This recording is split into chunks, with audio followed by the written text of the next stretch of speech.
नमस्कार मिथिलावासी। आ यहाँ सबके एगो चीज बतायब जे हम तऽ हरियाणामे रहै छियै। और हरियाणामे रहै छियै तऽ हमसब आतऽ रहि कऽ हमेशा हम जे छै से अपना यूट्यूबपर फेसबुकपर मिथिलाञ्चलेके चर्चा करै छियै। बाहरके चर्चा बहुत कम करै छियै। हमेशा मैथिलीके बारेमे बजैत छियै।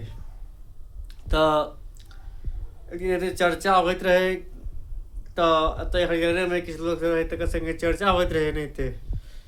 तऽ एनाहिते किछु बात भेलै भोज भातके लऽ कऽ, तऽ मिठाइके बारेमे चर्चा भेलै। तऽ मिठाइ तऽ अपनासब बुझिते छी, जहन गाममे हमसब जहन अपनासब जे भोज खाइ छियै तऽ खेला पीलाके बादमे लोक 25-50 गो रसगुल्ला एहिना खा जाइ छै।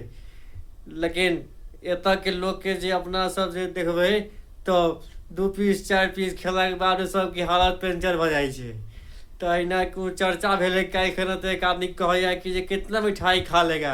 हम कहलिए खाना पीना खाने के बाद में हम 25-30 पीस से कम रसगुल्ला नहीं खा पाएंगे। ये बात ध्यान रखना कभी भी।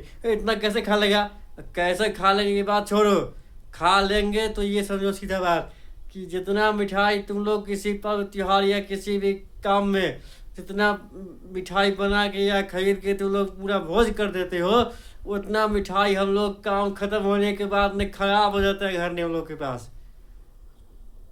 जितना मिठाई हम लोग खराब करके फेंक देते हैं गांव में भोज भात में, उतने में तुम लोग का पूरा काम हो जाएगा। तो एहन चर्चा भेलै। कहलकै जे नहीं अब तो शर्त लगा कते खा ले। हम कहलिए चल दुकान पर देखा देबो खा कऽ, लेकिन से एखन तक तैयार नहीं भेलै केओ।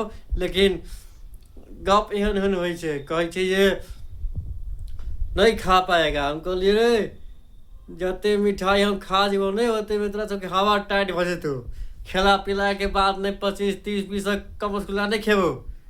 ई बात ध्यान रखिए। मिथिलांचल के ब्राह्मण छियै, मिथिलांचल के लड़का छियै। मैथिल भोला के बाद में हम रसगुल्ला नहीं खेबै कथी खेबै रे। हमर सबके भोज में अगर मिठाई नहीं भेल तऽ भोज नहीं होइ छै।